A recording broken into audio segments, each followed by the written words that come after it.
বনি ইসরায়েলের যুগে তিন বন্ধু ঘুরতে বের হয়ে গেছে। সফরের হালতে আছে, পাথরের পাহাড়ের কাছে ঘুরতে গেছে। হঠাৎ বৃষ্টি নামছে। বৃষ্টি নামার সাথে সাথে তিন যুবক পাথরের পাহাড়ের গুহার মধ্যে আশ্রয় নেয়। পাথরের পাহাড়ের গুহার ভিতরে যখন আশ্রয় নেয়, বলা হয় গুহার মুখটা একটা পাথর লড়ে গিয়ে সরে গিয়ে গুহার মুখটা আটকে যায়। গুহার মুখ যখন আটকে যায়, তিন যুবকের বুঝতে বাকি নাই, তিন বন্ধুর আর বুঝতে বাকি নাই যে এখান থেকে আর বাঁচা সম্ভব না, এখান থেকে আর কেউ সাহায্য করতে পারবে না, এখান থেকে আমরা কাউকে সাহায্যের জন্য ডাকতেও পারবো না। গুহার মুখ আটকে গেছে, এত বড় পাথর তিনজন সরানো সম্ভব না। এবার কি করা যায়? এবার বুদ্ধি পরামর্শ করে বলে, দেখো আমাদের কার কি নেক আমল আছে, কার কি নেক আমল আছে, আমলের উসিলা দিয়ে দোয়া করো, আল্লাহ হয়তো বা মাফ করে দিবেন। এবার তিন যুবকের প্রথম যুবক দোয়া করল, ও রব্বুল আলামিন, গভীর রাত্রে ঘরে ফিরছিলাম, গভীর রাত্রে ঘরে ফিরে দেখি মা বাবা ঘুমায় গেছে, তারা আর সজাগ নাই। তাদেরকে ঘুম থেকে জাগ্রত করলে তাদের ঘুমে ডিস্টার্ব হবে, তাদের কষ্ট হবে।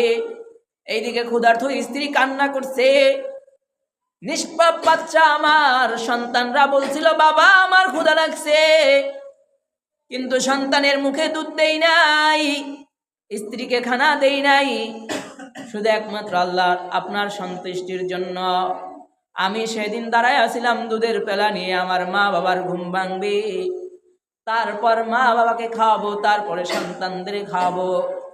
ও আল্লাহ, ও মালিক, আপনি সেদিন দেখছিলেন আমার সন্তানগুলা আমার কাছে কিভাবে কান্না করছিল আর বলছিল বাবা আমায় ক্ষুধা লাগছে, আমায় খানা দাও, কিন্তু সন্তানের মুখে খানা দেই নাই, মায়ের মুখে খানা না দিয়া শুধু একমাত্র আপনার জন্যই করেছিলাম। তো বলার সাথে সাথে, ও রব্বুল আলামিন, ওদিনের আমলটা যদি আপনার কবুল হয়ে থাকে, পছন্দ হয়ে থাকে, এই বিপদ থেকে আমাদেরকে রক্ষা করেন।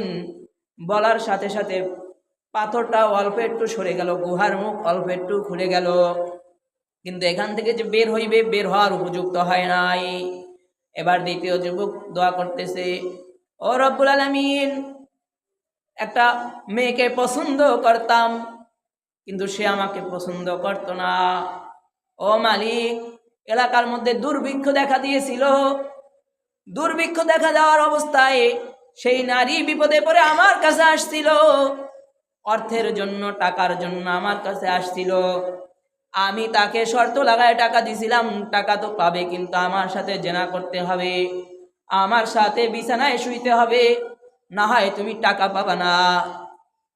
আল্লাহ আল্লাহ পহেজগার নারী বিছানায় শুয়ে গেছে, উলঙ্গ হয়ে গেছে। ও রব্বুল আলামিন, যখন আমি জেনা করব, মহিলা আমায় বলছিল আল্লাহকে ভয় করো, বলার সাথে সাথে আমি মহিলার সাথে আর কোনো জেনা করি নাই, মহিলার সাথে আমি কোনো সম্পর্কে জড়াই নাই, একমাত্র আপনার ভয়ে। ও রব্বুল আলামিন, আপনার ভয়ে, আপনার খুশির জন্য আমি মহিলার সাথে জেনা করি নাই, কাছে পেও আমি মহিলাকে ছেড়ে দিছি। যদি সেদিনকের আমলটা আপনার কবুল হয়ে থাকে, তাহলে এই বিপদ থেকে আমাদেরকে রক্ষা করেন।